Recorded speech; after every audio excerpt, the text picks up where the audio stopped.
able to join. Yeah. Otherwise, people were not able to join. Okay, so I'll just share my screen. Just a minute, Lippy. Just wait for some time. Okay. Sandeep is starting. Yeah. Just a minute. Welcome friends, नमस्कार। आप सभी को इस Delhi study circle के webinar में आपका सबका स्वागत है। Friends, today we are going to discuss export controls in India, and for that we have our guest speaker Lipi Gupta ji. Welcome लिपि जी। We have our presence of our ex-founder convener Dr. C. Durgadas Agrawal ji. Welcome, sir. He is connecting to us.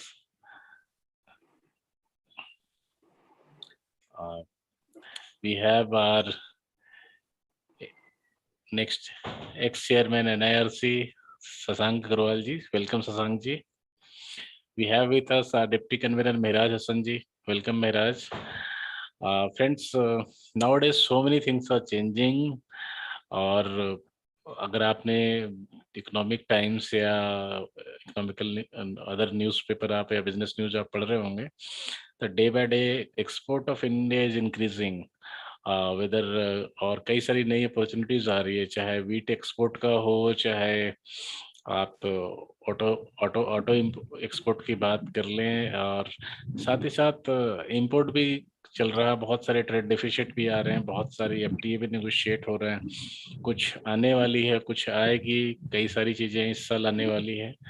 तो we have decided to do one webinar on this export controls, and जो कि एक overall एक picture दे जाएगी हमें कि what's going on and what we are working there. तो इन सब के लिए आज हमारे बीच लिपि जी हैं, she is from KPMG, and Lipi जी को 5 साल का अराउंड एक्सपीरियंस है इन डायरेक्ट टैक्सेशन में। Mainly she is dealing with foreign trade policy, different. Sir welcome sir. GST, thank you and so many things. So before moving further, Lipi ji, I would like to request our founder convener Durgadas Agrawal ji to. अरे मैं कहीं जा रहा था, थोड़ी देर के लिए हूँ, कोई बात नहीं, कैरी ऑन। 2 शब्द आप जरूर बोले सर, है ना, प्लीज आप स्टार्ट करें, then we'll move further, please sir. मैं तो लिपि को सुनना चाह रहा था, इसलिए मैंने ज्वाइन कर लिया। थोड़ा हम भी समझ लें एक्सपोर्ट कंट्रोल में क्या क्या चीज होती है। जी जी जी जी। तो very nice to see all of you. Thank you, sir. Thank you so much. Now I'll. Hello. Sir कुछ बोलेंगे आप? नहीं, बस carry on. Thank you, sir. Thank you. Now I'd like to go to our ex-chairman NIRC, Sasank Agrawal ji. Sasank ji, I would like to request you to please say a few words. Thank you, Sandeep भैया जी। हम बहुत छोटे हैं आपसे, और हम सब बच्चे ही हैं। जिम्मेदारियां आपने हमें ज्यादा दी थी, हम हमेशा उसके लिए आभारी और धन्यवाद हमेशा ही रहते हैं। So today we have a very we can say that our different speaker, different topic with us. Lipi Gupta is taking the session, and another person who is joining is not well. So, yeah, right. So that's why he is not joining today. But Lipi Gupta is again having the similar experience and learning in this field, and maybe he can add so much value to our this practice as well. Because today, the most important business, whatever the Modi ji is also elaborating with us, is how you can increase the export and increase the FDI. So these kind of aspects are coming nowadays, and it is very relevant. And what is exactly required in this nation? For example, if, like Lipi, I'm not sure whether I'm correct or wrong, but I really feel that there are certain things on which government always keep their eye. Like if rice is not sufficient to have in India for consumption. So maybe they can control the rice export. Like what I understood from your topic, and that's why we invited Lipi, that she should elaborate how the things are going. Is it only with the consumption thing that they are controlling everything, like government is controlling, or why they are controlling, or every country actually controls things? For example, the semiconductor, nowadays we are reading a lot about semiconductors, chips. So whether it is only the problem of India or US, because US, in every 15 days I get a news on the newspaper that there is a scarcity of semiconductor chips. I'm not able to understand, is actually a issue why China is not able to supply us, or why any other country is not able to create it. Is there any controls on this kind of semiconductor chips, or is there anything happening? Like I'm just setting up the first 10 minutes so that Lipi will also enlighten us with all these informations, because this topic seems to be only four letters topic, but I really feel so many controls when the government put so many efforts they have to make. So Lipi, one of the question is, if I talk about controls, so whether I can, like, it is another sort of ban only. For example, if I have created some new innovations, for example, so can I say to the seller that you should not export this? Like, country of import actually banned, or country of export ban? Like, who has a right to ban? Or both of the countries decide कि नहीं पहले मैं करूँगा ban. For example, one of our client is creating some kind of, like, लोग कह रहे हैं कि गेहूं की कमी है. हमारे को अभी कल परसों एक न्यूज में आया, लोग कहते हैं कि हम लैब में ही अब गेहूं बना देंगे, लेकिन अब लैब में मैं गेहूं बना तो दूंगा, क्या मैं उसको एक्सपोर्ट कर पाऊंगा? क्या गवर्नमेंट उसको कह सकती है नहीं जी आप नहीं करोगे? सो I believe there are so many questions like this in this meeting today, like how the controls are impacting the economy, and how the big companies is actually becoming the key source for these kind of information, and how a chartered accountant can play a key role. Lipi, you have to also tell us that how and what is the role of a chartered accountant in whole of this topic, so that we can also add value to our clients in this topic. So, and as we are joining after so many days in this study circle, so thank you again, Sandeep ji and Mehraj ji, that you are continuously doing these sessions, wonderful sessions. And there is one thing that day by day, laws and everything is getting complicated. Even 148 already, Sandeep ji has already discussed that now 148 has been like upholded by the Supreme Court by invoking the extraordinary powers under Article 142. And again, I'm reading the complete judgment. So it always feel like you cannot beyond Supreme Court, and you are not beyond the government. Once it is very clear that intention, like earlier when our speakers and teachers are always telling us that you cannot break the things when there is any kind of intention, and I'm really not able to understand how and what the justice will be able to deliver after 148 notices. Like, Mehraji, 98,000 notices, I believe, in a year. Yes, sir, 98,000 हैं और 9,000 के around writ petitions हैं. तो लोग काफी expect कर रहे थे कि हमें रिलीफ मिलेगा, बट वो कहते हैं ना, रिलीफ लेने के लिए गए थे, मुसीबत गले पड़ गई. So Lipi, I also request Mehraj ji कि Mehraj ji थोड़ा सा आप एक बार ये 148 भी ऐड करिएगा अभी, अगर आपने इस पे थोड़ा स्टडी किया है कि like how, like क्या क्या हुआ और कैसे हुआ, अगर आप इस पे थोड़े भी अपडेटेड हैं, क्योंकि आप टैक्स तो थोड़ा सा अपडेटेड रहेंगे कि क्या क्या अभी तक चीजें चली हैं इसके ऊपर, so that members will also feel कि ये चीजें कैसे 148 ने अपना रूप बदला, और बजट भी आया 148A भी आया, और कैसे कैसे चीजें बदली, बट बेनिफिट नहीं मिला अल्टीमेटली एक individual को.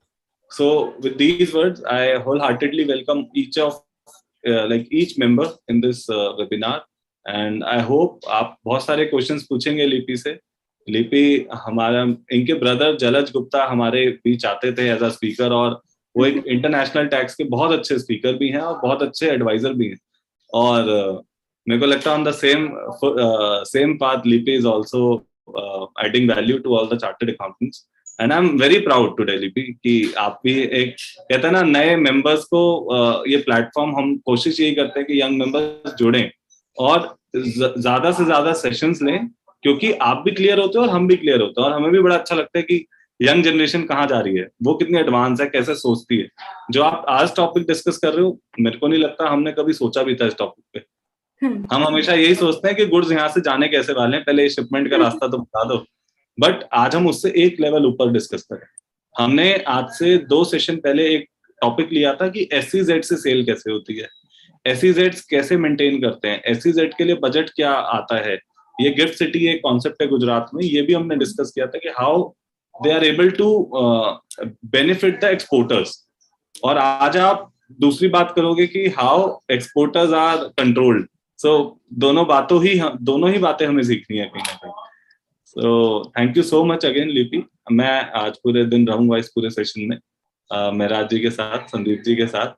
और so I request Maharaj ji, first of all Sandeep ji, कि आप please take it forward and let's continue please. Thank you so much. Thank you so much Shashank ji. Sandeep ji ये सेल्फी वीडियो ऑफ कर दो ना, मेरे को लग रहा है उनका कैमरा ऑन है. किसका? ये दूसरा. हाँ जी, हाँ जी.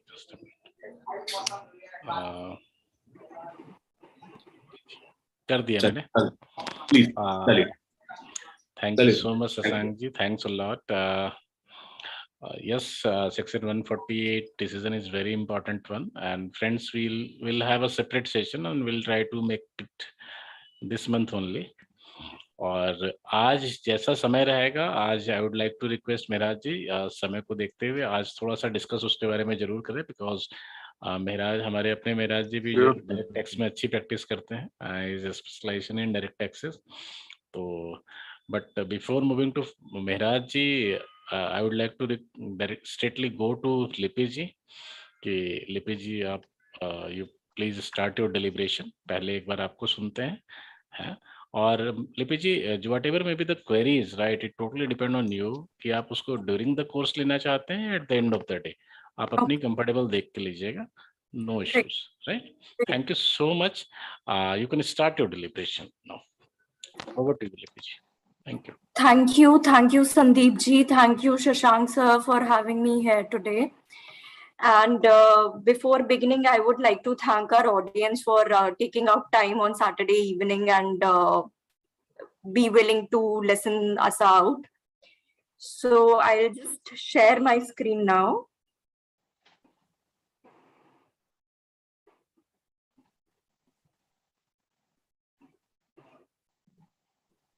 Is the deck visible to all? Yes, लिपि, please continue. आप इसको और मैक्सिमाइज कर सकते हो, बस नीचे से ना स्लाइड व्यू जो होता है आपका, नीचे से ही आएगा, या F5 आप प्रेस करो. Okay, so before getting into the details, the topic for today's discussion, as mentioned by Shashank also, is export controls in India. Now, when we talk about export controls, this area is something which is, usually neglected, or I would say overlooked by most of us. Reason being that exports in India are duty free. And since there is no levy of customs duty on exports, key aspects such as classification, valuation, licensing is usually overlooked or ignored by people. People are not much aware of it. So that was one reason why we wanted to, have a discussion over this topic and just make people aware of this area. So in India, exports are regulated or controlled for a variety of reasons. These reasons could be: one, in order to maintain India's security; For example, let's say there is a technology which is used for manufacturing a weapon of mass destruction, a nuclear bomb, a missile, or a rocket system.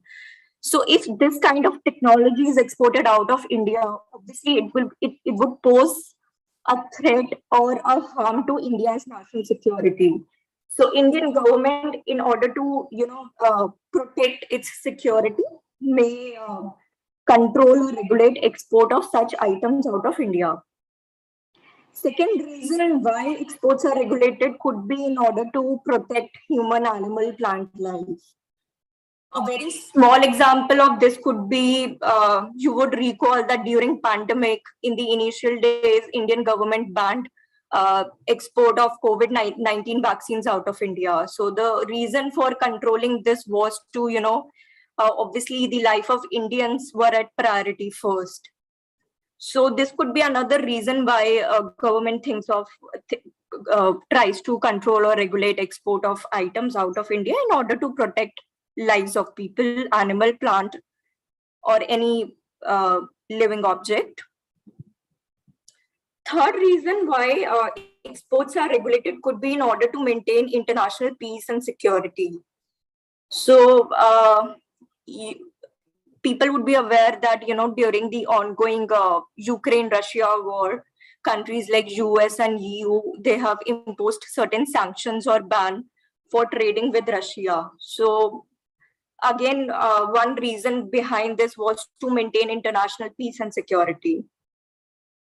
Another reason why exports are controlled is for implementing any treaty or agreement which India is a part of. So India is a part of various multilateral export control regimes. It's a part of Biological Weapon Convention, Chemical Weapon Convention. It's a part of Australia Group. And there are these agreements which India is a signatory to. And basis various clauses of these international agreements, the government is forced or is required to impose a ban on what is being exported out of India. Then another reason could be to prevent shortage of goods. So as highlighted by Shashank also in the beginning of session, that sometimes there is a control on export of wheat, or you would have heard that there have been controls on export of things like onion, tomatoes out of India. So reason behind imposing a ban or controlling the export of these items is to ensure that these items do not fall short for the Indian market. And again, coming back to Shashank's question, is there only a ban on export, or government could ban import as well? So the answer to that is yes. As per the import policy, Indian government can either prohibit import of goods, or it can regulate import of goods by making it mandatory for the importer to have certain licenses or authorization before goods crossing the Indian boundary. So it is for these, there could be other reasons also why exports are controlled, but these are primary reasons basis which any government controls the exports out of its country. And it is not that only India regulates its export. Every country bases its own import-export policy, tries to regulate and control international trade. Any questions on this? No, Lipi. Okay, so I will just move forward. Yeah. So before getting into how exports are regulated in India, what is the procedure to obtain the authorization? What are the implications in case that authorization is not taken? What are the key aspects? Let's first talk about a regulatory background as to what all laws, what all statutes govern India's international trade. So starting with the FTDR Act, which is the Foreign Trade Development and Regulation Act. This act basically governs India's international trade. Through its various sections, it gives powers to Indian government to formulate its own import and export policy. There is a specific chapter in the Act which is Chapter 4A, which lays down the provisions for controls of specified items out of India. Now, this FTTR Act provides powers to the Indian government to formulate foreign trade policy. Foreign trade policy, I am assuming people would be aware of it. It's a typically a 5-year policy formulated by India government. The last policy being 2015 to 2020. Though it's a 5-year policy, but owing to pandemic, the 15-20 policy was not revised, and it has been extended till 2022. The various provisions of FTP are enforced through a nodal agency, which is also known as Djft, or Directorate General of Foreign Trade.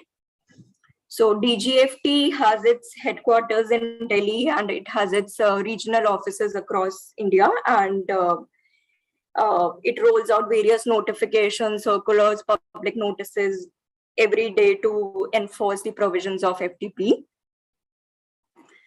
Now, within FTP, there is an import policy and there is an export policy. Since our today's discussion is on the export controls of India, we will be talking about export policy. Export policy is also known as Schedule 2 export policy. And within this export policy, there are various annexures. One of the annexure is known as COMET, which is Annexure 3 appended to the export policy. Apart from Annexure 3, there are other annexures like List of Wildlife Entries in Wildlife Protection Act. Then there is CITES, which is Convention of International Trade of Endangered Species. For the purposes of today's discussion, we will be limiting ourselves to the COMET policy.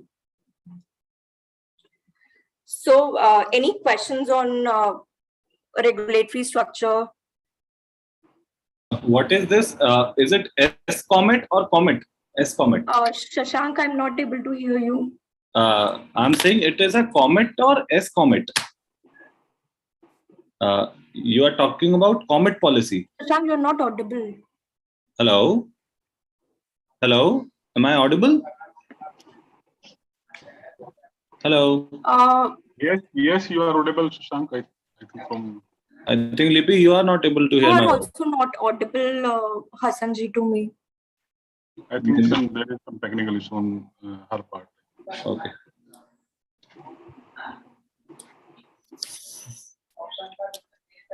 Okay, Lipi, are you able to hear me? Hello? Lipi, can you hear me?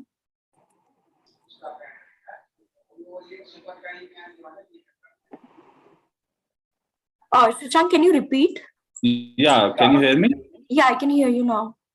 Okay, maybe some kind of issue when you are maximizing the slide, na? Maybe that can be of issue. So I'm just saying, what is this? Is it S-Comet or Comet? Comet. S-C-O-M-E, Comet. Okay. And what are the rest of the things, like all these things? So again, COMET is one of the annexures to India's export policy. It is Annexure 3. Apart from that, there is an annexure on CITES, which is Convention of International Trade of Endangered Species. Okay. So it aims to regulate the export of endangered species out of India. Then there is a act on wildlife protection. So it aims to, control the export of wildlife out of India. Okay. Okay. Okay, ma'am. Please continue. Okay. So moving on. So like I mentioned that COMET is referred as Annexure 3 to export policy. COMET is an acronym for Special Chemicals, Organisms, Materials, Equipment and Technology. So it is basically, COMET is a list which contains items which are of dual use. So when I say dual use, what I mean is that, there are certain items which can potentially be used for military purposes. And since they can be used for military applications, they can be deployed as weapons of mass destruction, the government tries to regulate the export of such dual use items out of India. And these dual-use items are listed in SCOMET policy. In order to regulate the export of these items, the Indian government makes it mandatory for the exporter to obtain a license or authorization before exporting. So an exporter, if he needs to export any of these SCOMET listed item, will have to first take a license from the Indian government, and that license is granted by Djft. We will be covering the procedure to obtain the license, when does the licensing requirement gets triggered in later slides. But before that, let's first talk about how SCOMET list is structured in India. So in India, the SCOMET list is basically aligned to the corresponding lists which we have in other countries. For example, if I talk about US, there is a list called CCL, Commerce Control List, and it is similar to SCOMET. And basis that CCL itself, India has come out with its own SCOMET list. So in SCOMET list, there are total 9 categories, starting from category 0, and then it goes on to category 1, 2, 3 until category 8. So various items are divided or bifurcated in all these 9 categories. So to start with, for example, category 0 contains a list of nuclear materials. Then there are certain nuclear materials which also are covered under category 4. Then category 1 covers certain toxic chemicals, agents. Category 5 contains certain aerospace related equipment, technology, software.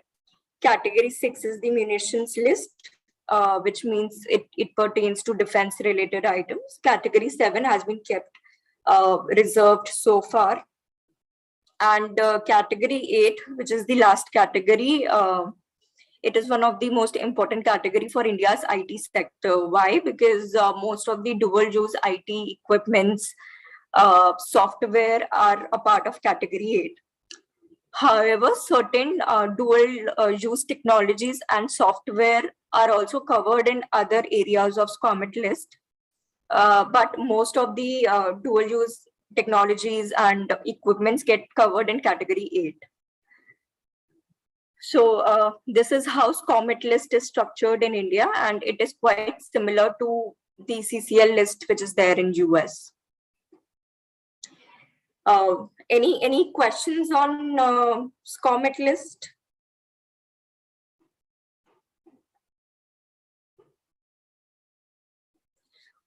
Okay, so we'll move ahead. So on this slide, there is a brief background on how export controls evolved in India. So starting from the year 1974, India became a part of Biological Weapon Convention.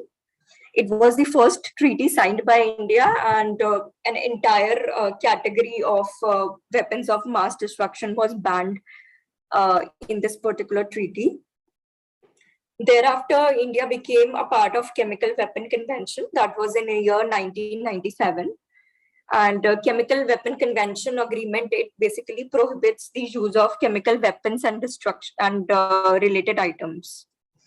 Thereafter, in 2016, India became a part of MTCR, known as the Missile Technology Control Regime. And this agreement limits the proliferation of missiles and related technology. Thereafter, in 2017, India became a part of Wassenaar arrangement. Now, it was post joining of Wassenaar arrangement by India that its existing SCOMET policy was revamped significantly. A new category, that is category 8, was added to this list. Prior to Wassenaar arrangement, there were categories till category 7, but post Wassenaar arrangement, a new category in the form of category 8 was added to the SCOMET list. And the most recent agreement which is joined by India is in 2018, which is known as the Australia Group, which basically again aims to regulate development of biological and chemical weapons. So, so far, India is a part of 3 out of 4 multilateral export control regimes. The only MECR it is not a part of till date is the Nuclear Supply Group. And since India has adopted various MECRs, its export controls are now considered sufficient and at par with the controls which are there globally. So this is how SCOMET evolved in India. Any questions on evolution, treaties, any sort of questions, this slide, previous slide, anything you would want to ask, please feel free to type in chat box.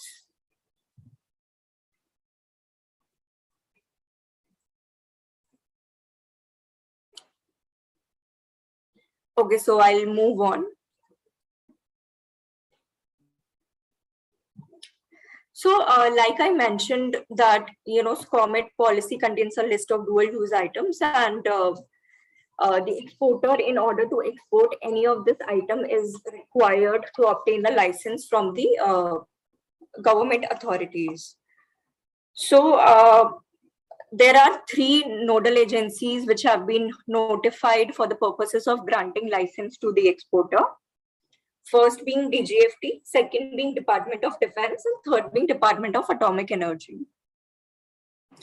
Now, basis the kind of item which is being exported and to which category this item belongs to, the exporter is required to approach that particular authority. For example, let's say exporter is wanting to export an item which is mentioned in category 6 of SCOMET.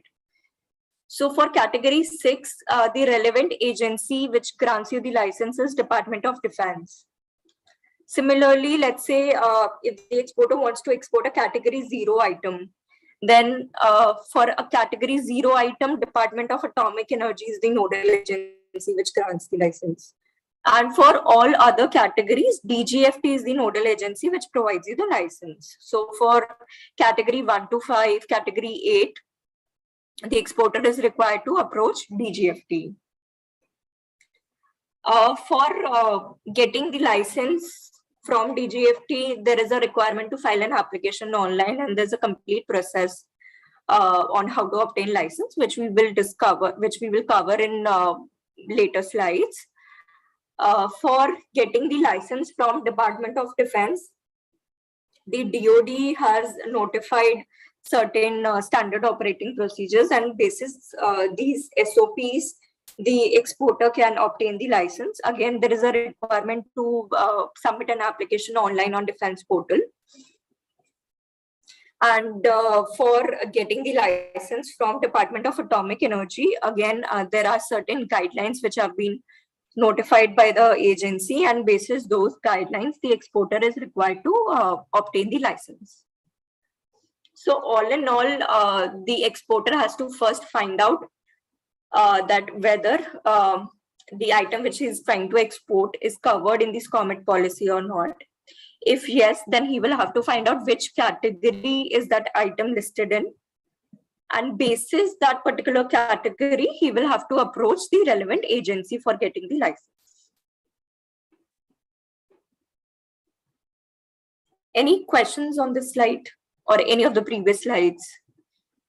Please feel free to ask as many questions as possible. Just type it in the chat box and feel free to interject anytime. Let's try to make it an interactive session.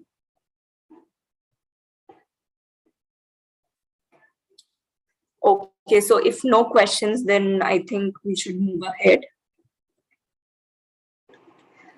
So having talked about SCOMET in India, how SCOMET list is structured, the various agencies which have the authority to give you the license, the question which comes to one's mind is that what are the situations in which there is a need to obtain license?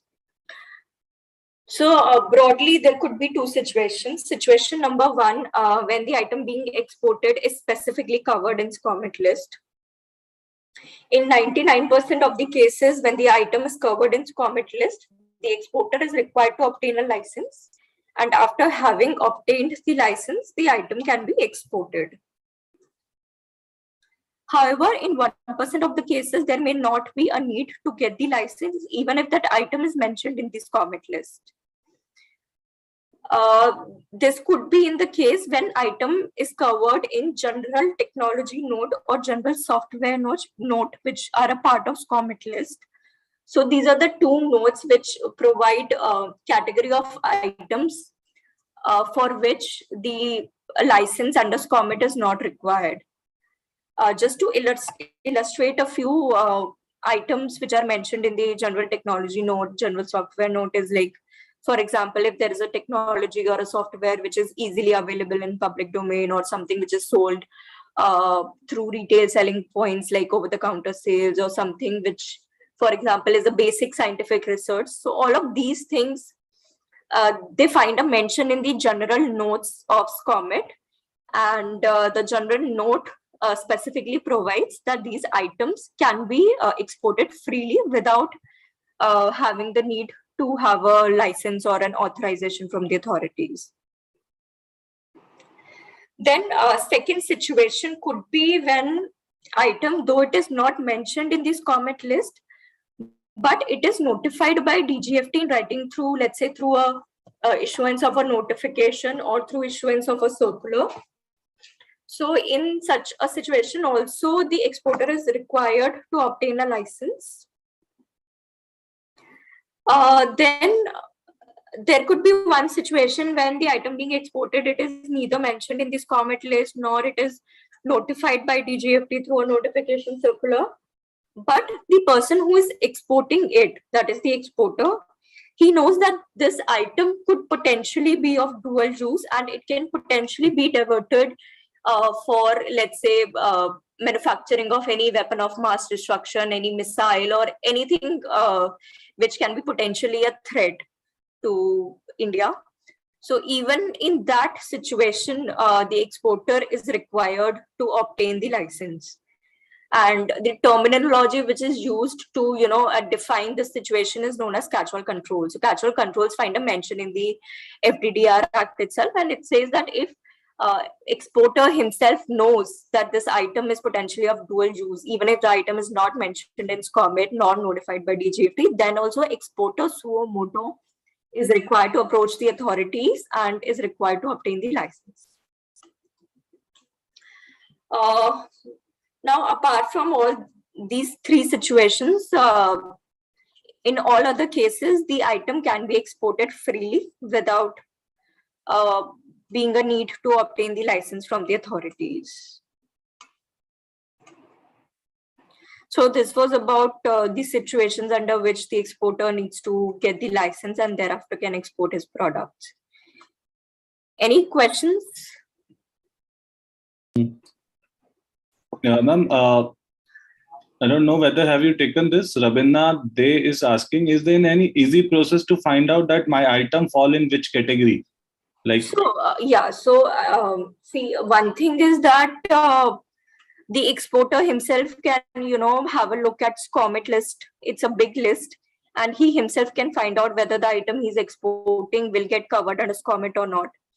But if, let's say, the exporter is not able to find that out somehow, then what exporter can do is he can simply write an application to the DGFT authorities that, this is the item I'm intending to export. These are the technical specifications, the functionality, the nature of item, all these things the exporter can mention in an application and can file that application with the DGFT authorities.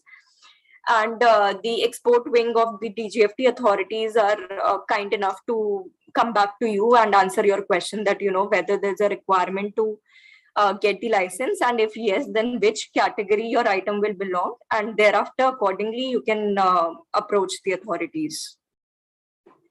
Okay, Lipi, like any startup company or any kind of ऐसी companies भी कोई आती हैं जो searchable ऐसा कोई module देती हैं so that people can मतलब जैसे जीएसटी का आज की तारीख में जीएसटी के रेट भी आइडेंटिफाई नहीं होते ना, उसके लिए we usually search on Google and everything, but आज में रेट्स नहीं क्लियर होते, मतलब उसके लिए कोई ऐसा नहीं है कि सेंट्रलाइज पोर्टल हो, लीगल पोर्टल और फ्री, ऐसा कुछ फ्री वाला हमारे पास नहीं है अभी जीएसटी के लिए. नहीं, ऐसा कुछ फ्री नहीं है.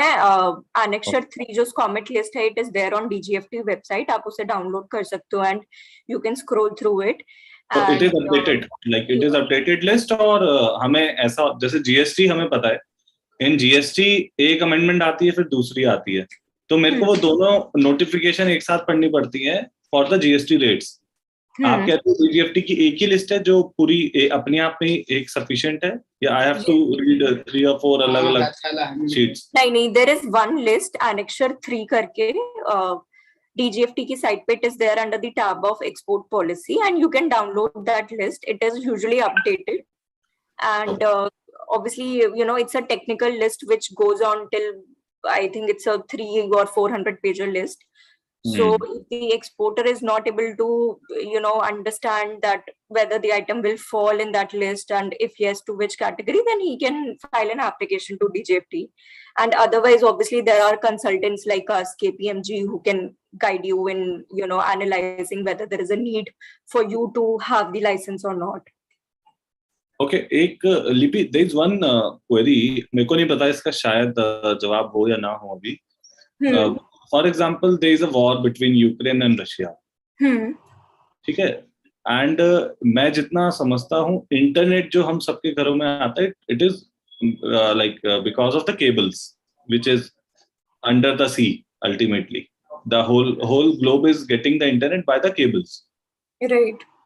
So मतलब मुझे कोई ऐसा समझाता है कि उन केबल्स पे किसी की राइट नहीं है, मतलब एवरीबडी कैन यूज इंटरनेट। और फॉर एग्जाम्पल अगर यूक्रेन में कोई वॉर हो रही है तो क्या मैं मतलब यूएस में अगर कुछ होता है तो क्या यूएस इंटरनेट की सप्लाई बंद कर सकता है क्या? Are you getting me? I am getting you, but see, practically that happens. Matlab, we have seen, like you would have seen ki in Kashmir, a lot of times government restricts the use of internet, है ना? So things like that do happen. So I'm sure ki these things are also controlled. No, I'm talking about the country's supply, country's export. For example, the wires are already laid down in the sea, but मतलब मेरे को नहीं पता उसको इन्होंने इसके अंदर cover किया है या कहीं और कवर किया क्या, क्योंकि देखिए आज सप्लाई जो हो रही है मेरी इंडिया से, yes, many content is going outside India. Right. So see, SCOMET not only covers goods, it covers all technology, dual technology and dual use software as well. So it is not that only equipment is being regulated or a good is being regulated, even a supply of technology is regulated as such. That's my question, because ये चीजें ना छोटी छोटी ultimately परेशान मुझे ऐसे कर रही है कि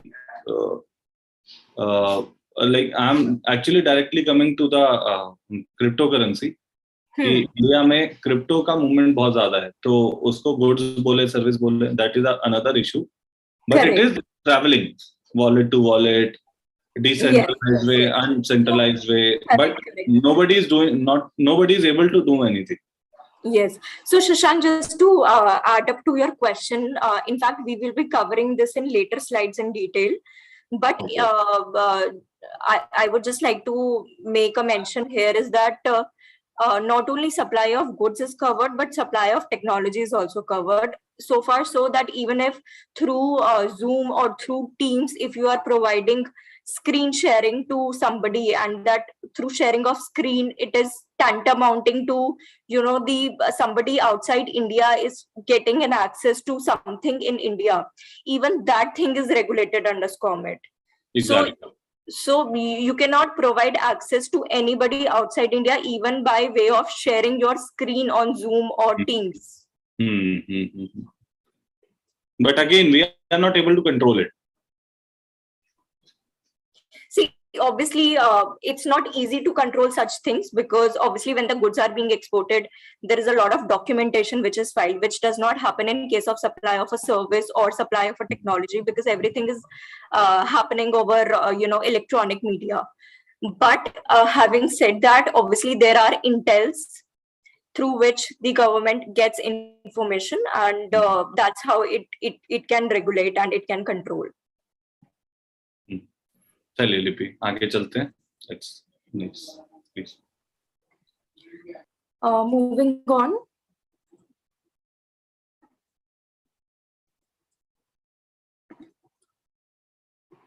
So having talked about the licensing requirements, on this slide, we will be covering the procedure on how to obtain the authorization. So obviously, the first step for any exporter is to find out whether the item which he is exporting is covered under SCOMIT or not. After having done so, he will have to find out which category the item belongs to, and basis that category, he will have to approach the relevant authorities. For the purposes of today's discussion, we will be focusing on the applications made to Djft. So in order to obtain the license from Djft, the first step is to visit the Djft portal. There is a form known as ANF20, which is basically an application form for getting the license. This form needs to be filled online and submitted along with any documentary support. The form contains basic details of, what is the item which you are exporting, what is the purpose for which you are exporting, then details with respect to who's buying the product, who is the end user, and in fact, all the entities which will be involved in the supply chain, including any intermediary. So all these basic details are captured in ANF20, which the exporter is required to file online on the Djft portal. The other relevant documents could be in the form of, let's say, purchase orders, or it could be in the form of bill of exports, the bill of lading. It could be in the form of packing list, invoices. All of these supporting documents can also be filed online. Apart from this, there is a requirement of filing end user certificate in hard copy. Now, what is end user certificate? End user certificate is basically a kind of declaration by the exporter that, the purpose which he's stating in the application form, that the goods will be used only for that particular purpose and it will not be diverted for any other use. So it's a kind of a declaration, and that has to be submitted in hard copy to Djft authorities. So once all these documents along with the ANF20 and end user certificate are submitted with the authorities, there is a group known as Interministerial Working Group within the Djft wing. This group deliberates as to whether the application is correct in all respects or not, whether the application is authentic, the details submitted by the importer are correct. And after having made all these deliberations, it finally decides whether the license is to be granted or not. The key criteria which are considered by IMWG before coming to a conclusion on whether the license should be given or not is, in the form of, it would analyze things like credentials of the end user, credibility of declaration of end use, integrity of chain of transmission. Then it would analyze things like, what are the controls, internal controls which are deployed in the exporting country, what is the risk that the item being exported may actually land up in some wrong hands, like in the hands of any terrorist group. Then it may also, consider things like what are the various agreements or treaties, the clauses of these agreements and treaties which India is a part of. And after having considered all these criteria and key aspects, it will come to a conclusion. If, let's say, for some reason IMWG is not able to reach a consensus, then the application is forwarded to Djft chairman, and the license may be granted basis the decision of the chairman. So this is how typically, normally, usually a process for getting the SCOMIT licenses. Any questions here? Lipi, not as such as of now. Okay. Okay. So we'll move forward. Yeah. So, like in every statute, every law, there is a requirement for you to, maintain your documents, records for a certain period of time. For example, in income tax, it could be 8 years. In GST, it could be 6 years. Similarly, for maintenance of records under SCOMET, also there is a requirement which is of 5 years from the date of export. The reason, obviously, why there is this need to have a provision of maintaining records for a minimum period is that, if at a later date authorities come back to you for any scrutiny or any investigation stating that, you have fraudulently taken license, or the information submitted by you at that point of time were not correct. So at least you should have some information in handy with you, which you can show to the authorities and convince them that, basis these evidence, basis this proof, I had obtained the license. So here is an indicative list of information which needs to be maintained for a minimum period of 5 years. Obviously, all the documents which the exporter would have submitted for getting the license, the email correspondences with the buyer, the intermediary, and every person involved in the supply chain, the contracts, books of accounts of the exporter, contracts between the buyer and exporter, then any communications with any government bodies, and documents related to export like bill of export, bill of lading, invoices. All this information is required to be maintained for a minimum period of 5 years. Any questions on this slide? Okay, if no, then I think we should move ahead. Yeah, please, Lipi, continue. I will interrupt if there would be any query. Okay. So now we'll talk about the key aspects, or key areas in when it comes to export controls of India. We might have captured some of these things in previous slides also, but since it is critical, so we'll be reiterating the facts on this slide. So one thing is that export license is valid for a period of 24 months. However, in the last 6 months, there is a option for the exporter to get the license revalidated, and in case of revalidation, there can be a further extension of the license to a maximum of 12 months. Then another very important aspect is with respect to site visits.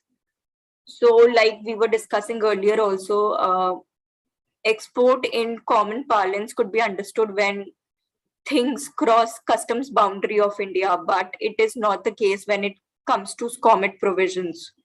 So under SCOMET, even if, let's say, there is a foreign national who's visiting India, and let's say during this visit, he visits a factory which is, involved in manufacture of any controlled dual-use SCOMET item.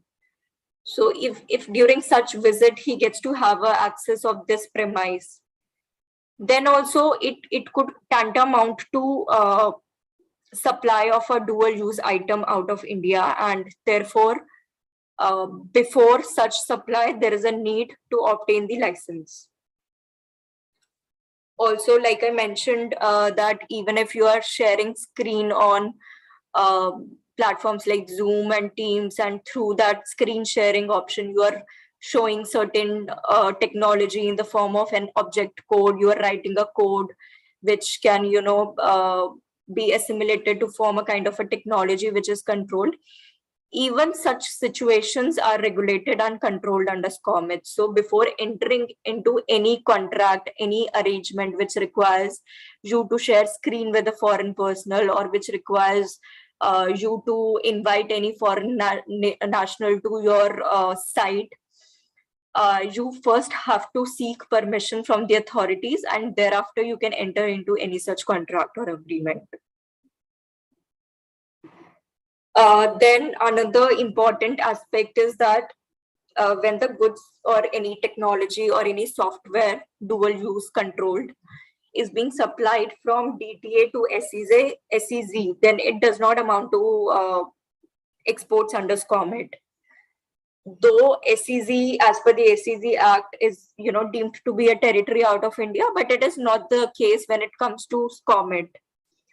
So goods can be supplied freely from a DTA to SEZ or even an EOU, export-oriented unit. However, in such a case, there is a requirement to report this transaction to the authorities. Now, when I say authorities here, it does not mean Djft, but there is a requirement to report this transaction to the Development Commissioner of SEZ or EOU. And the transaction has to be reported within 1 week of the export. Also, when the item will be further exported from SEZ or EOU to a foreign country, then there would be a requirement to take license or authorization from the authorities.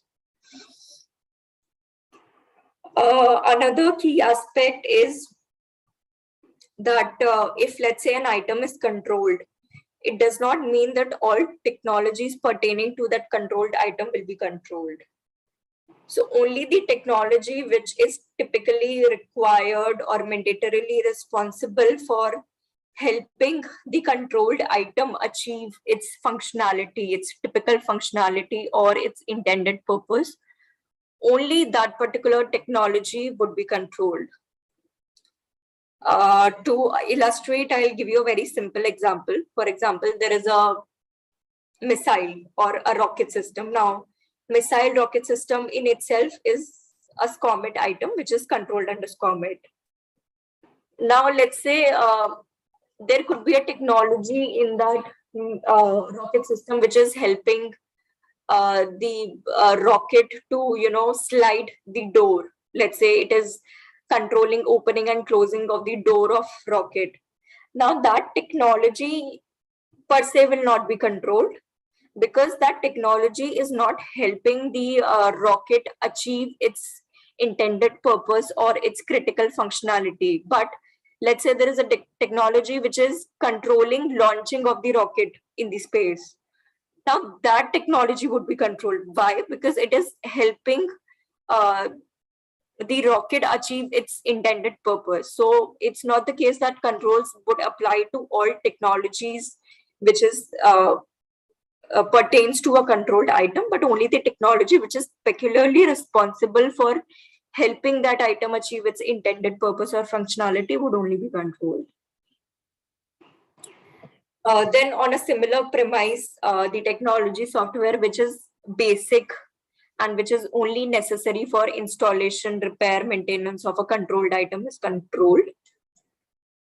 Also, like we mentioned in previous slides also, that technology software which is there in public domain, like basic scientific research or software which are available in the retail selling points sold through over-the-counter sales, those particular technology software are not controlled under SCOMET. Then another key aspect is that encrypted technology is usually controlled under SCOMET. So these were the key aspects that one should be aware of while analyzing whether the controls will be applicable on the product being exported or not. Any questions here?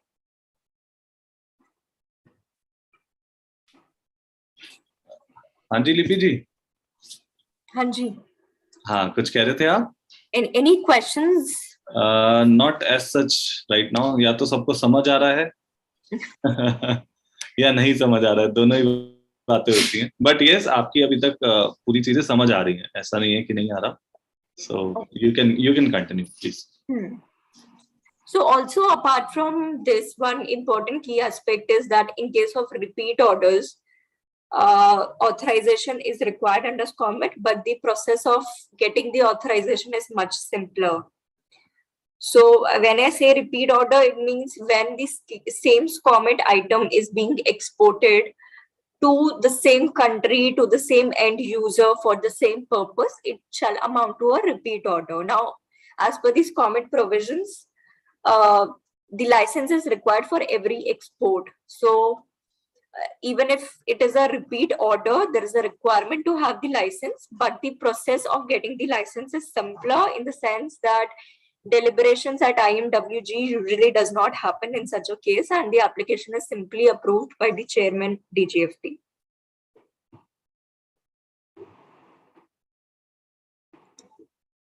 So moving on, now in certain cases, government has given relaxation or exemption to the exporter, and this relaxation specifically is in the case of intra-company transfer.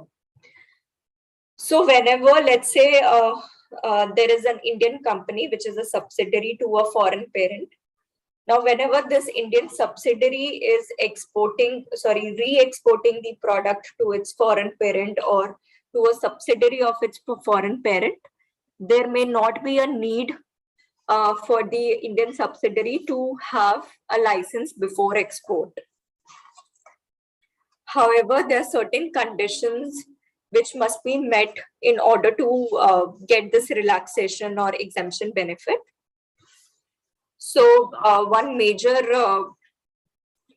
condition is that the item should be re-exported. It means that item first should have been imported in India, and then as is, it should have been re-exported. So it should be a case of re-export and not a normal export, firstly.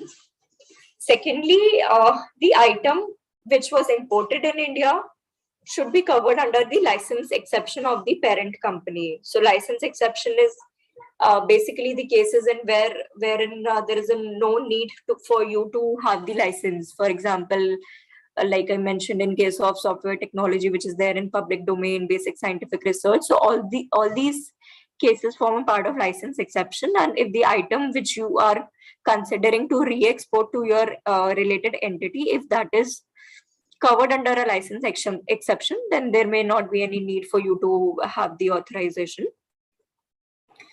Then secondly, the item should not have undergone substantial change in India. That means its classification, functionality, characteristics should more or less remain same.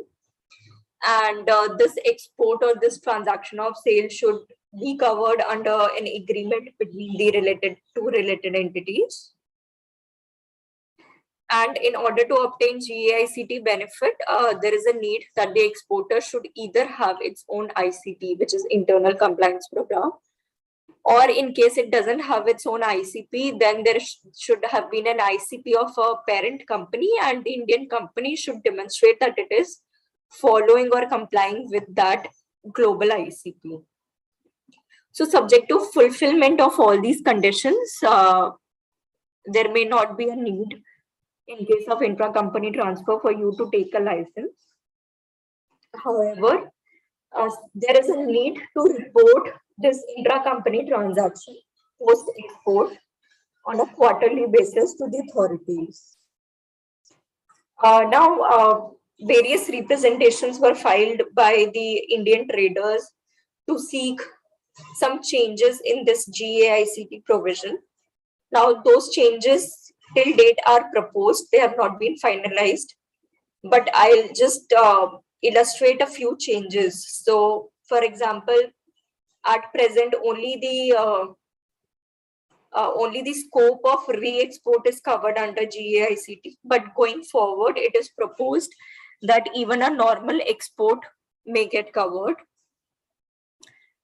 Secondly, currently GAICT relaxation is applicable for all 9 categories of SCOMET, but going forward, it may only be applicable to category 8.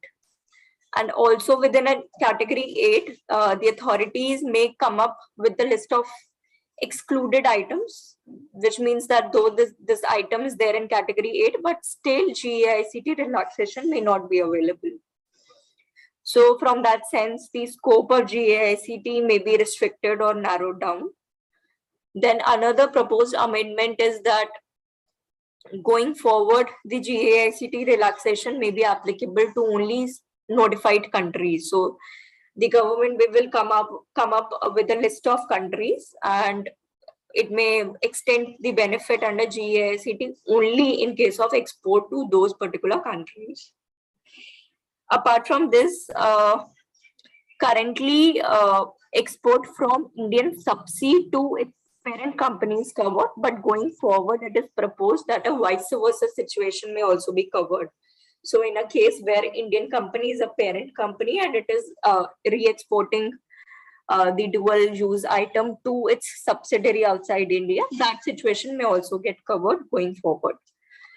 But as of now, these changes are only proposed and have not been finalized. So we'll have to wait for some time to watch out that what exactly is chalked down in the final provisions which the government rolls out. So this was about GAICT, which is a kind of a relaxation in case of intra-company transfer. Any questions on this slide? If not, then... Yeah, please continue, Lipi. Please continue. Yeah, so we'll move forward. So just like every statute has certain implications in case of non-compliance, similarly, there are implications if the exporter is not able to comply with common provisions. And these implications could be in the form of imposition of penalties, fines, confiscation of goods, cancellation of IEC. So to begin with, the first implication could be that IEC of the exporter may be suspended or cancelled altogether. Second could be in the form of imprisonment for a minimum period of 5 years, and this can go on till a lifetime imprisonment. Then third kind of implication could be in the form of levy of a fine of a minimum of 3 lakh rupees, and this can be extended up to 20 lakh. Then along with the fine, there could be an imposition of penalty as well, up to 3 times the value of goods being exported. And lastly, the goods can be confiscated. One important point to note here is that these implications are not mutually exclusive. Rather, they can be simultaneously levied on the exporter. So exporter can actually be imprisonment, and there could be a levy of fine, penalty, along with confiscation of goods. So in case of non-compliance with these common provisions, the implications are very, very gross, and therefore exporter can actually land up in a very bad situation. So that is why it is important for every exporter to ensure that he is compliant with these common provisions before undertaking any export. So this was it. Any questions about anything, SCOMET list, treaties, implications, process, anything anyone would like to ask, please do feel free to type it in the chat box, or you can maybe, simply raise your hands and...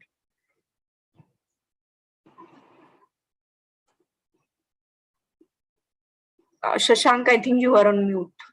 Yeah, Lipi, thank you so much. We can say one thing, what I have observed, that definitely the chartered accountants have to explore the opportunity. You have shared one opportunity in my understanding, that yes, for each and every item whatsoever I'm exporting from India, especially the technology market is so huge. Yes. And you cannot just export anything without understanding that what exactly you are exporting. And nowadays, every another developer is exporting the services to outside India. Some persons say that I'm developing anything, like they are doing work on the blockchains. So they are saying that yes, I'm sending this code to the Hong Kong, Singapore, and as many countries are restricting so many things, but still, actually there is a problem, Libby, that nobody is able to catch anyone as of now, in the services. So Right. There is a issue. And do you find any relevant case law or anything in which you have observed that some person has been penalized for sending anything from our country like any kind of example, like that will really help us also. So basically, I met one of the officers in Djft who looks after this thing.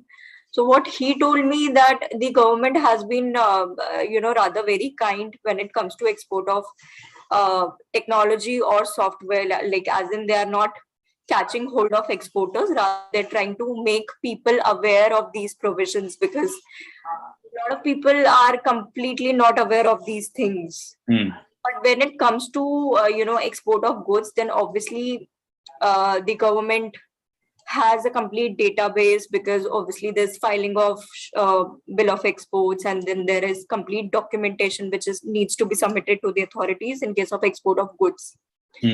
So there have been implications. There have been gross implications of negligence in case of export of goods, which are people have been penalized in that case. But when it comes to export of technology or software, so far the authorities have been very soft. I would say. Great.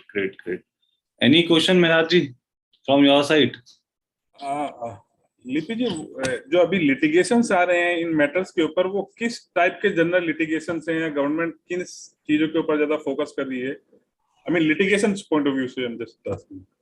See, currently the focus of government is rather to educate people that there is this law and you need to comply with it. So abhi litigations as such hai nahi, because people are not aware, and the intention of the government is currently to educate people rather than catching hold of them. But Lipi, for example, one example, because in GST, what I have experienced, any kind of goods which are exporting from India, I'm sure that every goods is not listed on the DGFT codes. For example, चलिए bitcoin की बात कर लेते हैं, क्योंकि वो नहीं है डीजीएफटी की वेबसाइट पे कहीं पे भी मेंशन कि वो एक्सपोर्ट कैसे होगा, उस पे क्या होगा, उस पे हम कंट्रोल लगाते हैं. I think nothing is mentioned. So is there any platform on which I can go and ask the DGFT that whether can I take can I export this good or not? Is there any platform?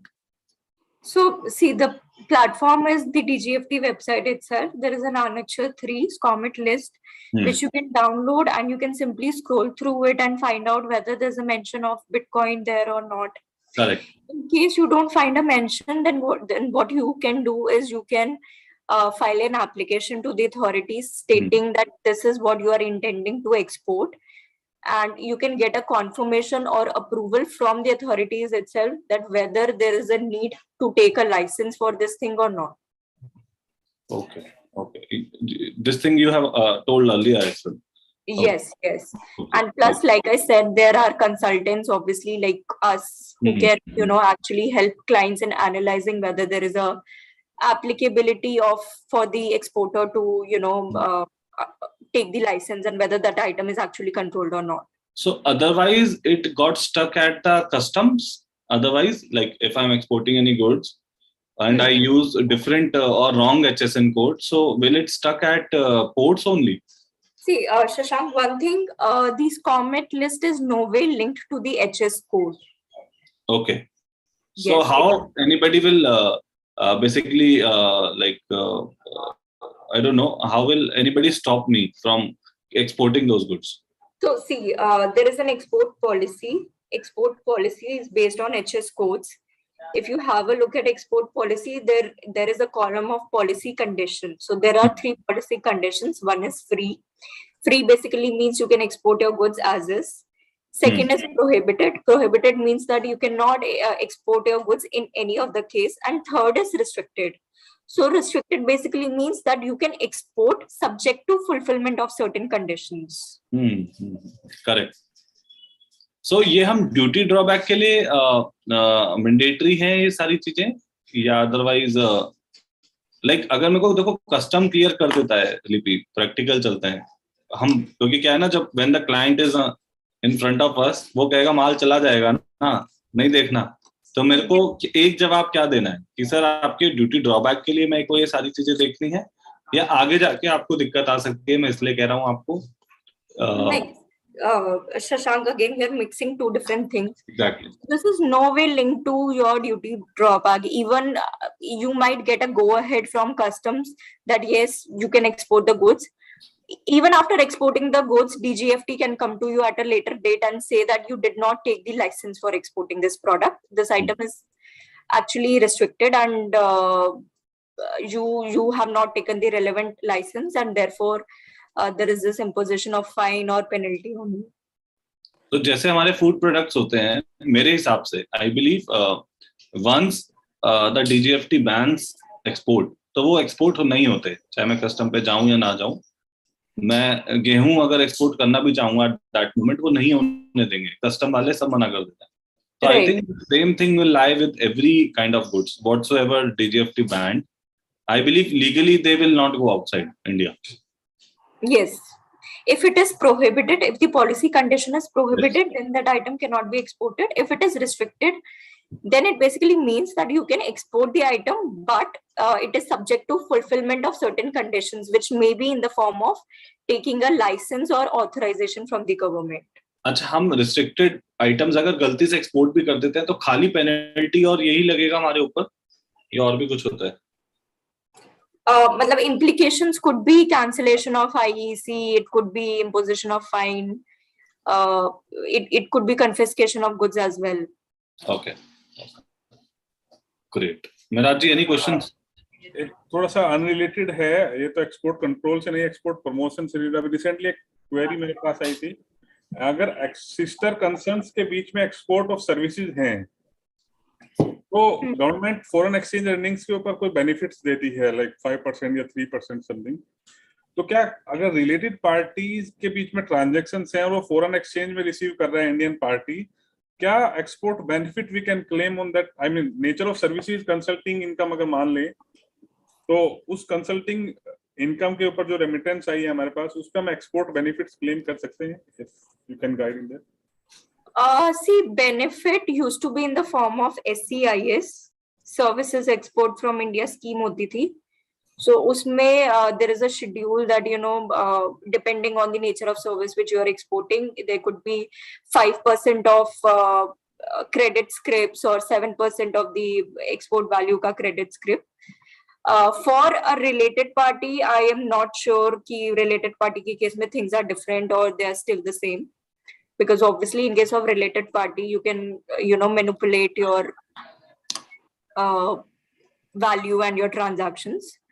So for that I am not very sure of कि related party के case में क्या रहता है क्या नहीं रहता। Like tour operators में normally 5% वो लोग export benefit दे रहे हैं, but consider दो related party है, parent company बाहर है, that paying to Indian subsidiary company कुछ consultancy fees, तो उस पे वो benefits claim करना चाह रहे हैं। See, again, मतलब I am not sure कि related party के case में if there is any I have my colleague Surbhi on the call. Surbhi, any idea related party के case में things are different or? Surbhi is in this platform only, like she's in this Zoom call only. Yeah, she's Surbhi there in the Zoom call. Surbhi, are you there? Yeah, Surbhi is there. Just a second. She has just raised her hand. Yeah, how? Just a second. Take a minute.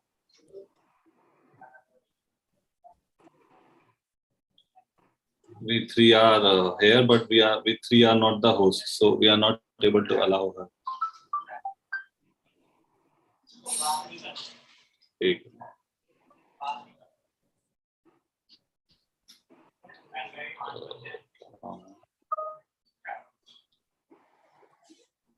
No issues. I think we can take this, Meraji, separately, na? Lipi, aap. Yeah, correct. I don't think there are any different provisions in this related party, but I'll just cross check once and I can get back to you on this. Correct. Any other query, Mehraj ji? नहीं sir, बस चलिए Mehraj ji, do you want to add anything?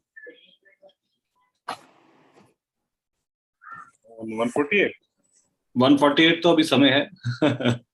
अभी तो मैं exports के लिए ही एक थोड़ा सा मेरा कंसर्न ये रहता है कि एक्सपोर्ट्स को लेके अगर मैं कंट्रोल्स की बात करता हूं तो जो प्राइमरली मुझे लगता है, जो मैम ने मेरे लिए काफी चीजें रिलैक्स कर दी कि सर्विसेज को लेके अभी दे आर वेरी काइंड. सो अभी सीए की सर्विसेज पे हमें कोई क्वेश्चन नहीं है, हम we can deliver. But Lipi, now the question starts with this are fraternity only. ये एक क्वेश्चन मेरे मन में हमेशा रहता है. Some countries do not promote their accounting work और anything to be exported. I repeat, they don't want कि उनकी अकाउंटिंग वर्क को एक्सपोर्ट किया जाए, मतलब आउटसोर्स किया जाए किसी दूसरी कंट्री में. So usually people export the services of accounting, but वो नेचर फिर चेंज करके बिलिंग करते हैं, जो काफी ऐसे मैंने तजुर्बे किए हैं. So ऐसा भी एक कॉन्सेप्ट है कि हम बैन करते हैं अपने कंट्रीज से कि आप ऐसी कोई सर्विसेज एक्सपोर्ट नहीं करोगे.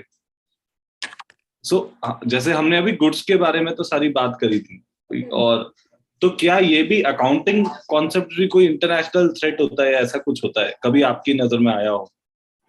If it is normal accounting, I don't think so. Because practically what I've seen is obviously Big Fours, they usually have their global desk which looks into accounting, and that global desk is based out of the parent company, right? It's a kind of outsourced accounting segment. So that practically does happen. And coming back to your question, so normal accounting, I don't see it restricted in any way, but let's say there is a kind of a consultancy, or let's say there is a kind of a IT coding thing, which finally is amounting to a kind of a consultancy for a dual use item. Let's say if I'm trying to give you a consultancy on how can you develop a nuclear bomb, or how you can create a missile, then that service can be restricted. Okay. Because it is finally amounting to production of something which that something is controlled, right? So any services, be it consultancy, accounting, anything which is going into production of that controlled item can be controlled. Okay. Great, Lipi. Samajh gaya. Surbhi is here. Surbhi, are you able to hear us? Then you can unmute and can help us.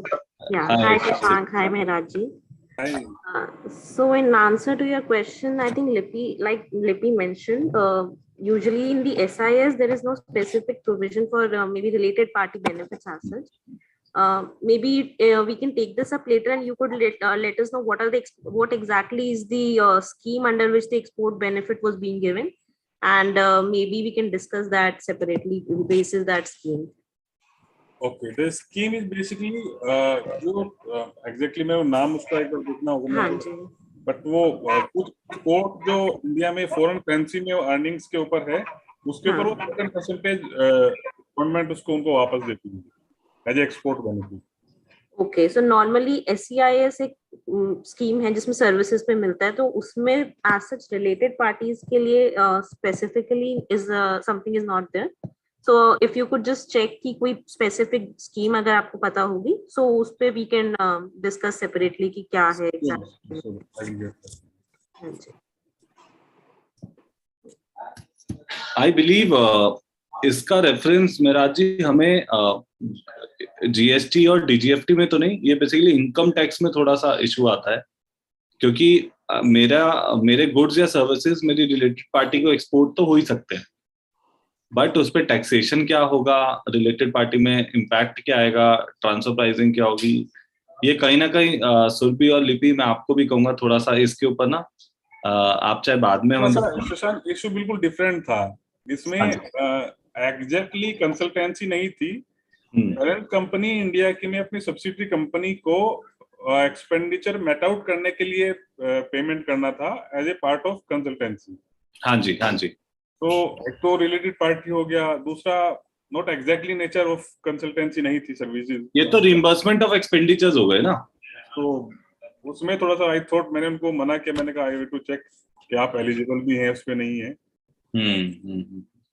Generally महराज जी मैं वैसे बता देता हूँ इस case में।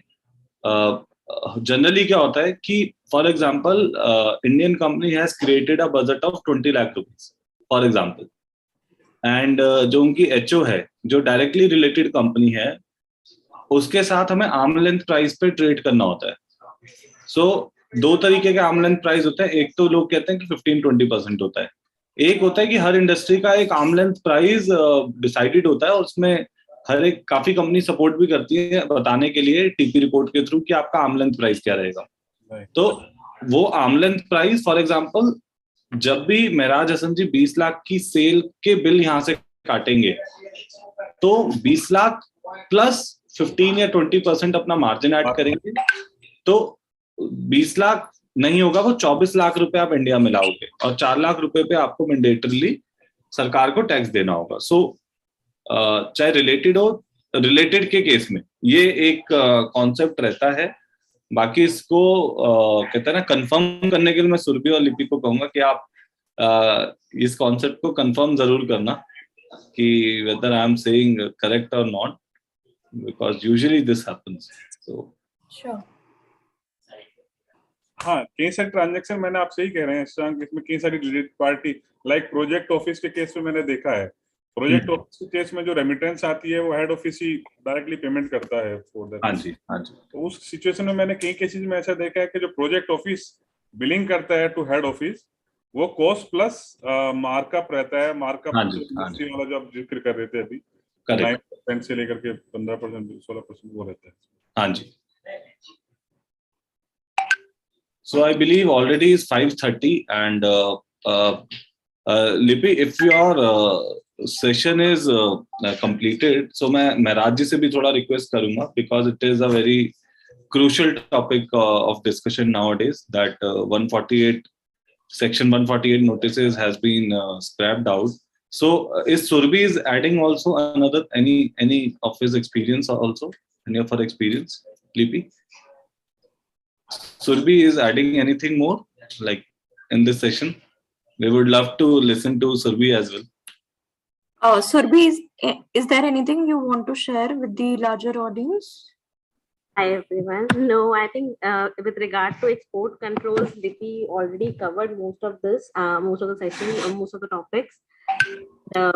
Practically, like she also mentioned that from what we have seen, in case of export of goods, this export controls is something which is more relevant for now, because documentation purpose say everything is being controlled by the authorities. So wahan par as a step, companies should ensure ki unke goods, if they are controlled, whether they are controlled or not, this should be taken care of.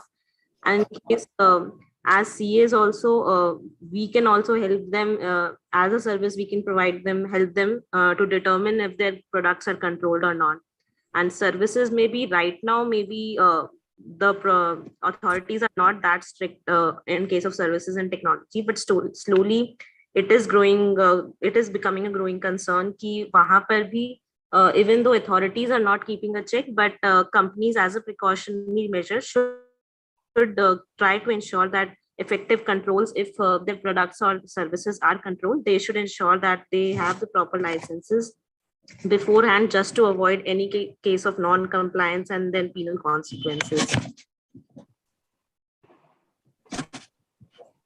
लिपि, agriculture sector में कोई ऐसे products हैं जिसको government ban करती हो, या कोई ऐसे प्रोडक्ट्स जिसको प्रमोट करती हो government?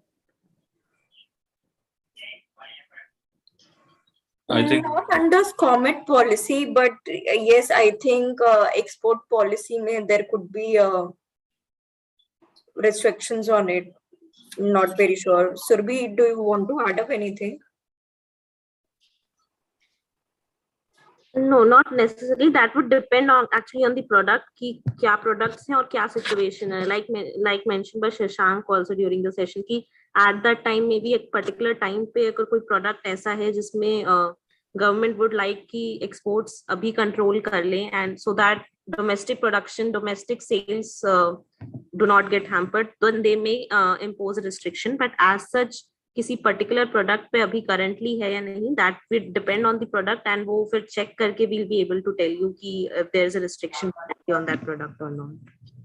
Under SCOMET there is no such restriction. Under SCOMET there is no restriction. Got it. Chaliye friends, moving forward now, let's discuss about section 148, like the historical judgment taken by the Supreme Court, Honorable Supreme Court. So let's understand like why it happened and what was the timeline, like how it happened ultimately. So we have with us Mehraj Hassan ji and Lipi ji. Abhi hum aapko जाने नहीं देंगे. We will close the session by 5:50. I'm not leaving. I'm here. I just stopped sharing. Yeah, not an issue. So let's start with this. So Mehraj ji, please, over to you. Thank you. Thank you, Shashank जी. अभी ये judgements मैं भी detail में पढ़ रहा था. जो मेरी अंडरस्टैंडिंग है अभी I will share that. Basically 148 को लेकर के बहुत सारे प्रोसीजर को लेकर के हमेशा एक लिटिगेशन रहा है और वो के गवर्नमेंट जो प्रोसेस फॉलो करती है, डिपार्टमेंट जो प्रोसेस फॉलो करता है वो अकॉर्डिंग टू लॉ नहीं है. उसको लेकर के बहुत सारे लिटिगेशंस थे.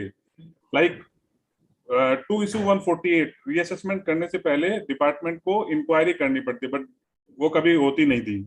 Without any inquiry, without any substantial evidence notice issue हो जाता था. नोटिस इशू होने के बाद भी रीजंस टू बिलीव एसएससी को प्रोवाइड नहीं होते थे, या उसके अलावा कई सारे ऐसे लिटिगेशंस थे जो कोर्ट में जाकर के सेटल होते थे अल्टीमेटली, और उससे गवर्नमेंट का टाइम, डिपार्टमेंट का टाइम, एसएससी का टाइम, कॉस्ट बहुत ज्यादा लगती थी.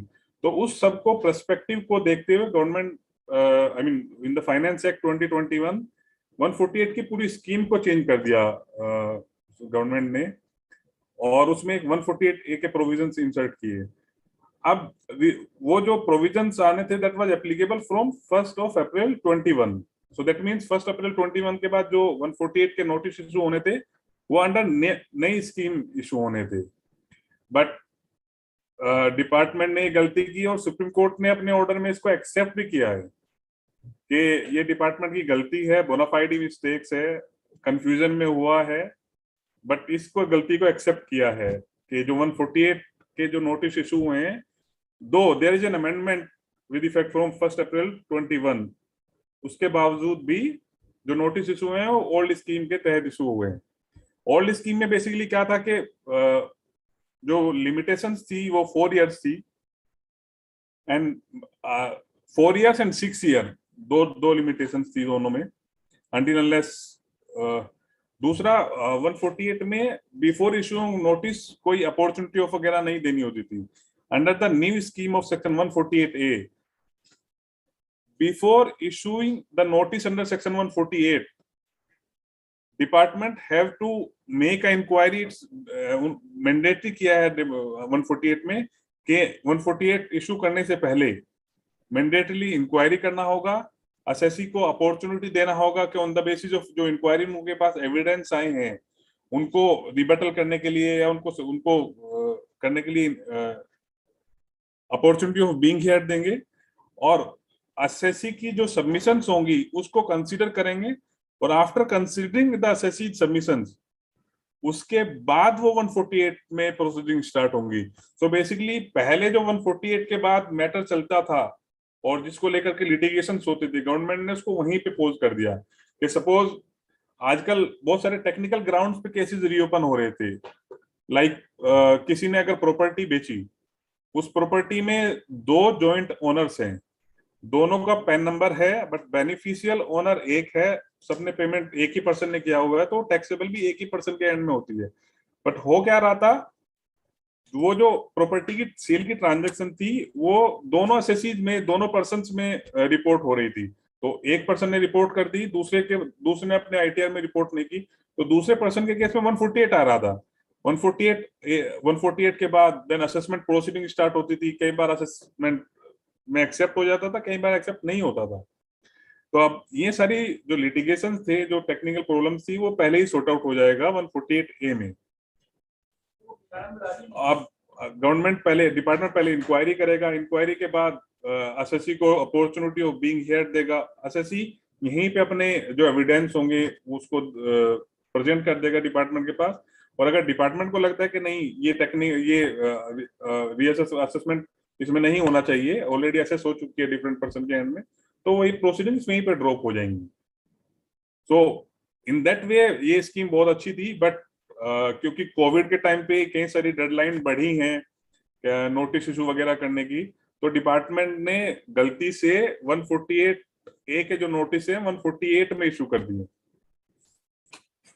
और 148 में जब इशू हो गए तो ऑलमोस्ट 90,000 नोटिस रीअसेसमेंट के इशू हुए हैं। उसमें से 9,000 के अराउंड तो रिट पिटिशंस फाइल हुई हैं हाई कोर्ट्स में। और जब डिपार्टमेंट ये जजमेंट था आशीष अग्रवाल के केस में, डिपार्टमेंट ने ये प्ली दी कि अराउंड 9,000 केसेस फाइल हुए हैं, रिट पिटिशंस हैं, और एक एक करके रिट पिटिशंस के अगेंस्ट में हम लोग अपील फाइल करने वाले हैं। तो सुप्रीम कोर्ट ने कहा कि नहीं, आपको हर केस में अपील फाइल करने की जरूरत नहीं है। वो जो आप आर्टिकल 142 का जिक्र कर रहे थे, सुप्रीम कोर्ट ने एक्स्ट्रा ऑर्डिनरी पावर का इस्तेमाल करके सभी 9,000 की जो पिटिशन थी उनको उनके केस में इस जजमेंट को एप्लीकेबल कराया है। तो बाकी केस में अपील फाइल करने की जरूरत नहीं पड़ेगी बेसिकली। तो ये बड़ा इंटरेस्टिंग जजमेंट्स हैं। इसमें मेरे दो डाउट्स हैं कि ये जो इसमें क्या 3 साल वाले से पहले वाले जो केसेस हैं जिनके केस में 148 इशू हुआ है, वो भी रीओपन हो सकते हैं क्या? क्योंकि 148 की जो नई स्कीम है उसमें बियॉन्ड 3 इयर्स आप नोटिस इशू नहीं कर सकते अनटिल अनलेस आपकी जो एस्केपमेंट इनकम है वो 50 लाख ना हो। बट पुराने जो 148 है उसमें कई सारे 6 ईयर 5 ईयर्स के केसेस में भी नोटिस इशू हुए हैं। तो मेहराज जी, मैं अगर गलत नहीं हूं तो इसका मीनिंग ये हुआ कि जो 9,000 नोटिस थे उनमें से कुछ को रिलीफ मिल जाएगा बिकॉज वो 148A में उनको दे नहीं सकते थे notice. Am I correct? Sorry repeat करिएगा प्लीज। माय क्वेरी इज, अगर मैं एक एग्जांपल लूं कि my tax liability is of 40 lakh rupees, ठीक है, लेकिन मेरे को 5 साल हो गए, 5 साल बाद वो केस खुल रहा है मेरा 148A में। क्या ऐसा हुआ है? हुआ होगा 100%। हुआ है। तो उन लोगों को रिलीफ मिल जाएगा? उनको रिलीफ मिलना चाहिए, जो मेरे को जजमेंट से देख करके पता चल रहा है। जजमेंट्स में बेसिकली सिर्फ इतना है कि जो डिफरेंट हाई कोर्ट्स ने 148 के जो नोटिस को नल एंड वॉइड डिक्लेयर कर दिया था, सुप्रीम कोर्ट ने बोला है कि जो आपका 148 का जो नोटिस है that shall be deemed to be notice of 148A, and 148A basically is the process to make inquiry, to get the information from assessee, to get the reply from the assessee। तो supreme court ने बोला कि आपका जो 148 का notice है वो 148 का मान लिया जाएगा। इसके बाद आप असेसी को अपॉर्चुनिटी दीजिए। अपॉर्चुनिटी के लिए time period minimum 7 days, maximum 30 days के अंदर। मेरा जी 148A के अकॉर्डिंग तो वो 3 ही साल हमारे 3 सालों का ही वो देखेंगे अगर 50 लाख से लायबिलिटी। राइट। तो उसमें इनफैक्ट इसमें 148A में ऑर्डर पास करने से पहले it's mandatory to make inquiry कि क्या एस्केपमेंट इनकम क्या है और सब चीजें ना। सुप्रीम कोर्ट ने कहा कि फॉर वन टाइम इस जो प्री कंडीशन है 148A की, इसको भी डन अवे कर दिया कि आपको इंक्वायरी की जरूरत नहीं है। जस्ट 148A क्लोज बी में आपका जो नोटिस है 148 उसको मान लेंगे। You just give the opportunity of being heard to the assessee, give the documents which are available with you on the basis of you are going to make the assessment proceedings, get the reply from assessee, consider these reply, and after considering these reply, if you think notice under section 148 need to be issued, then वो 148 में assessment proceedings होंगी। Otherwise ये यहीं पे drop हो जाएगा। और बड़ा इंटरेस्टिंग इन्होंने एक्सेप्ट किया है और बोला है कि basically these notice to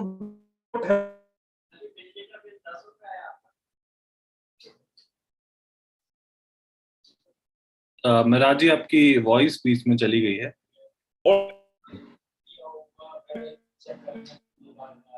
Maharaj ji your voice is not clear.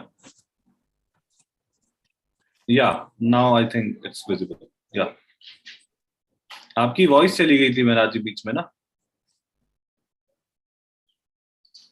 वो बेसिकली कनेक्टिविटी का कई बार इशू आ रहा है आज। ओके ओके या please continue. So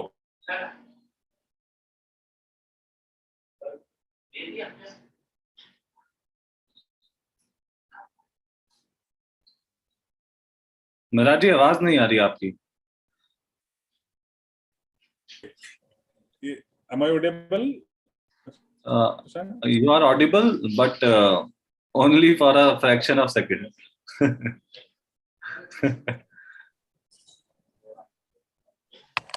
I think थोड़ा नेटवर्क में इशू आ रहा है आपके।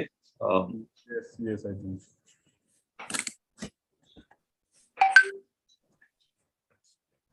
तो इसमें ग्रोसली बेसिकली मुझे लगता है जो 90,000 केसेस हैं और अगर जो बियॉन्ड 3 इयर्स नोटिस इशू हुआ है दैट आई मीन वो तो इनवैलिड हो ही जाएंगे। उसके अलावा जो विद इन 3 इयर्स वाले जो केसेस हैं उसमें भी बहुत सारे जो केसेस जो टेक्निकल ग्राउंड्स पे असेसमेंट होता था जिसमें हम अगर असेसमेंट प्रोसीडिंग से पहले ही अपना रिप्लाई दे देंगे तो वो ड्रॉप हो जाती है। एक दो केसेस में हुआ भी है पहले भी ओल्ड स्कीम में भी, तो वो वाला बेनिफिट काफी लोगों को मिल जाएगा। बट हाँ रेवेन्यू को भी एक अपॉर्चुनिटी, डिपार्टमेंट को भी एक अपॉर्चुनिटी मिल गई है। जो बड़े केसेस हैं जिनमें एक्चुअल में एस्केपमेंट है, जो टेक्निकल ग्राउंड पे छूट गए थे टेक्निकल इशू के ऊपर क्योंकि आपने 148 में नोटिस इशू नहीं किया था, वो अब पकड़ में आ जाएंगे। चलिए थैंक यू सो मच महाराज जी। मेरे को लगता है ये आज के इनसाइट्स ना बड़े रेलिवेंट थे कि किस तरीके से पूरी जर्नी इसकी रही है 148 की, क्योंकि हर साल अब मैं वैसे कहूँ तो अब क्लाइंट्स के पास ना 148 आते भी नहीं है, बड़े रेयर हो गए हैं और हमारी प्रैक्टिस के आयाम भी थोड़े कम हो गए। बट ये सारी चीजें आपस में कनेक्टेड हैं और धीरे धीरे मेरे को लगता है और टेक्नोलॉजी आके और रिप्लाईज वो ऑनलाइन पोर्टल पे ही ले लेके चीजों को खत्म करेंगे। बिकॉज जहां जहां ये टेक्निकल ग्राउंड है ये अल्टीमेटली एक देखिए रिप्लाई तो इसका भी फाइल करना पड़ता है, बट अब कैसे डिपार्टमेंट इसको लेता है क्या करता है that is a different thing. And with these words मेरे को लगता है कि let's close this session. I believe Maharaj ji आपको कुछ ऐड करना हो and Lipi ji you can come online now. हमारी टैक्स की बातें हो गई as a practitioners and you can join now. So we can formally thanks you for joining this webinar as a speaker of the day, and we are really grateful that you have shared such insights on these export controls in India. And I must say that there are so many countries having so many standards on these kind of export controls. Like US may be having some kind of advanced things, and with from you only I can say to the Djft that we should create some kind of portal on which all the information is visible and like accessible for everyone, because otherwise we all have to again and again download the notifications and see in the chart of 30,000 line items. I really find in GST as well that the government will implement some things very soon. So again, having a great experience with you in this East Delhi Study Circle on behalf of, because Sandeep ji is not here, so that's why I'm thanking on his behalf as well, on the Study Circle behalf as well. And Maharaj ji, आप officially being a deputy convener आप close करिएगा. So thanks again to everyone, and हमें ऐसे ही नए नए topics आप please दीजिए and young speakers को भी मौका दीजिए कि वो आए अपनी बातें रखें, because ultimately they are the torch bearers and they will definitely get the confidence from these sessions कि हाँ हमें आगे और अच्छा और क्या क्या चीजें ऐड करनी है अपनी चीजों में.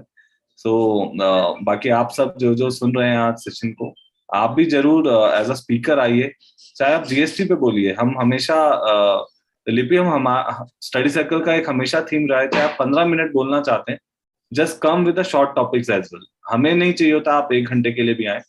We always want a 15 to 20 minutes के टॉपिक्स भी प्रिपेयर करके आए, so that you get the encouragement and confidence, because as a chartered accountants and as a community we should help each other to like get groomed, get confidence, so that we can able to perform better in the public. So with these words, my humble thanks to each and everyone, and Mehraj ji से request करूंगा officially वो study circle की तरफ से session को close करें.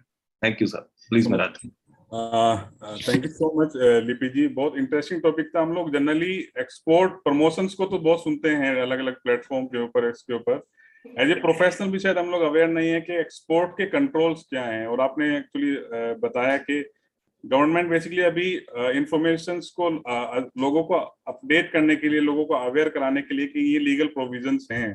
तो until ऐसे नए टॉपिक्स हम लोग नहीं सुनेंगे तो हम लोग अपडेट भी नहीं हो पाएंगे, और अनजाने में हम लोग बहुत सारी गलतियां, बहुत सारे कॉन्ट्रावेंशन, बहुत सारे उन चीजों में फंस जाएंगे. सो बहुत ही अच्छा टॉपिक था, बहुत इंटरेस्टिंग टॉपिक था. आपने बहुत अच्छे से इसको डेलिब्रेट किया. Thank you Mehraj ji. Thank you, Shashank. Pleasure is all mine, I would say, and thank you for providing this platform to, express our views and just connect with the other CA professionals around us. And thank you so much, Surbhi, for inputs that you have given during the seminars. And sir, close करें. Yes, sir. Thank you so much. Thank you, everyone. Thank you, Surbhi ji. Thank you, Lipi. And जो speaker नहीं आए उनको भी अब संख्या में मैं थैंक्स करूंगा कि उन्होंने आप सबको ट्रेन तो अच्छा कर रहे हैं. Right. सर एक मेहराज जी आपके लिए एक क्वेश्चन आ गया, देखिए छोटा सा ना. Notice 148 in March 22 and you pass an order in our favor stating that there is no affidavit. So sir ये आपका तो केस यहाँ पे ड्रॉप हो जाता है. You don't need to do anything. Department accepted your plea. I think जो मैं समझ पाया, आपने 148 में आपने सबमिशन देने के बाद डिपार्टमेंट आपके रिप्लाई, ऐसा कई बार हुआ है सर. इवन पुराने केसेस में भी 1-2 बार केसेस में मैंने ऐसे देखा है कि 148 इशू होने के बाद जो हम लोग रिप्लाई देते थे, ऑब्जेक्शन फाइल करते थे, उसके में से on that basis proceedings drop हुई है. तो आपके केस में अगर 148A में ऑर्डर पास हो गया and they have accepted your submissions, तो proceedings are dropped I think. So 148 issue नहीं होगा मोस्ट ऑफ द आपके केस में. चलिए मेहराज जी, I believe let's close the session. Okay, sir. Thank you. Thank you, everyone. Thank you. Okay, Mehraj ji. Thank you. Jai Shri Krishna. Bye-bye.